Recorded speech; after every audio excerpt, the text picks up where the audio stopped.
Magandang araw sa inyo lahat. Ito nga po pala ang aking bagong alaga na biik. Ito po ay alagaan ko sa loob po ng 4 na buwan. Kukuha ko lang po nito kabibili ng pong nakaraan na March 4. Magkano nga po ba ang puhunan sa isang biik sa loob ng 4 na buwan na pag-aalaga? Mula sa biik, pagkakabili ng isang biik, puhunan 5,000.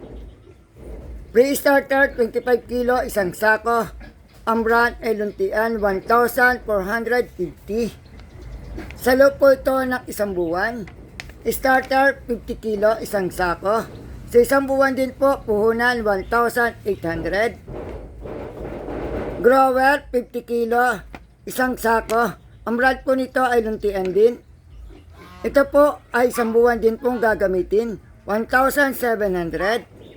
Finisher po, kasunod po nun, bago po ibenta ang baboy. Ito pong finisher ay pampabigat na po. 50 kilo, isang sako, ito po ay sa loob ng isang buwan, 1,600. Mga gamot, kapag ka nagtatay po ang baboy, kinakailangan po bumili po ng gamot sa pagtatai. 10 ml na Bactarid pagka po nagtatai. Depende po sa laki ng baboy ang tulok po. Bexan SP 20 ml 290 po. Jetran 20 ml 350 po. Kinakailangan din po natin na mag-vaccine para po maiwasan ang kanila pong pag-ubo o sipon. Mycoplasma 10 dose. Isang beses lang po ako gumagamit ito, 425 po.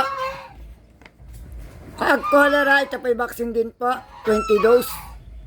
Ang ginagamit ko po ay Puglapis, 290. Para po ito sa 10 baboy. Yung pong natira, itatapon ko na po yun. Bayad sa ilaw sa loob ng 4 na buwan, 400. Upa sa kulungan sa loob ng 4 na buwan, 400. Tubig, 400. Bayad sa linis at sa nag-aalaga, 1,200 po bawat isang baboy. Kabuuan na gastos o kapital sa loob po ng 4 na buwan, sa isang biik po ito, 15,595.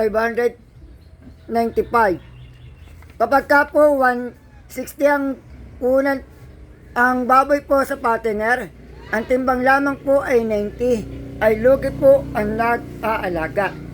Kaya kinakailangan maging mataas po ang presyo po ng baboy. Bagay po 180, tabla lamang po. Kinakailangan ang timbang po ng baboy ay 90 pataas.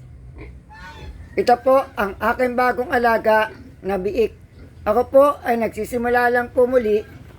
Ngayon po mga buwan na ito, sapagkat ako po muna ay nagpahinga, sapagkat ako po talaga ay nalugi. Yan po ay binili ko na mga baboy po na yan, pumbiik. Yan po.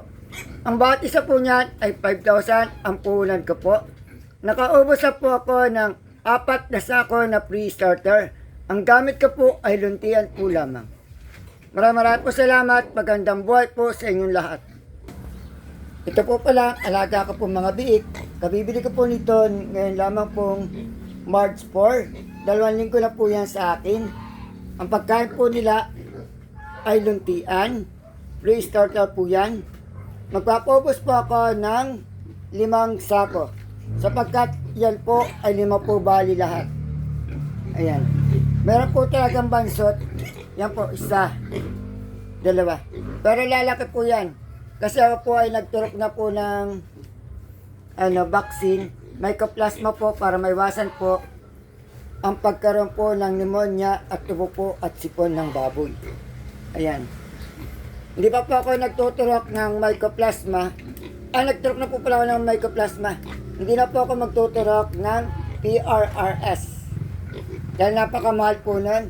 Ay tuturok ko na lang po ay anti-hog cholera para hindi po magtai ang mga alaga ko pong baboy. Ayan. Sa Miércoles po ako magtuturok. Naturukan ko na rin po pala to ng Jetran. Tapos sa linggo po, tuturukan ko naman po ito ng Vexan SP para po madaling lumaki.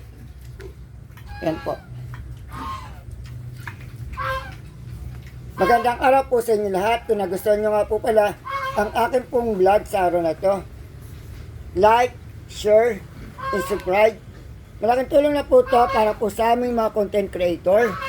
Meron po kayo matutunan sa aming pong pag-alaga ng baboy. Maraming pong salamat. Magandang buhay po sa inyo lahat. Shout out po pala sa inyo lahat. Magandang buhay.